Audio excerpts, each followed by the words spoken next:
America की जानिब से वेनेजुएला पर हमले के खिलाफ अमेरिकी शहरों समेत दुनिया भर में मुजाहरे हुए, जिनमें ट्रंप के खिलाफ नारेबाजी की गई। अमेरिकी शहर वाशिंगटन में वेनेजुएला पर अमेरिकी फौजी कार्रवाई और सदर मादुरो को गिरफ्तार करने के खिलाफ एहतजाज किया गया। अमेरिकी मीडिया के मुताबिक शिकागो समेत मुतादिद शहरों में अवामी मुजाहरे हुए, जिनमें लोगों ने वेनेजुएला में अमेरिकी फौजी कार्रवाई को गैर कानूनी और एक जारहियत करार दिया।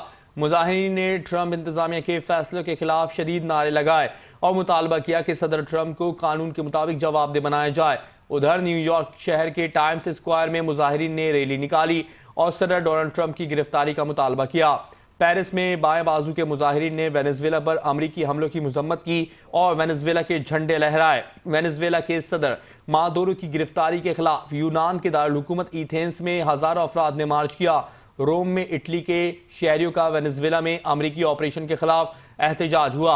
अमेरिकी जारहियत के खिलाफ अर्जेंटाइन और कोलंबिया में भी मुजाहरे किए गए।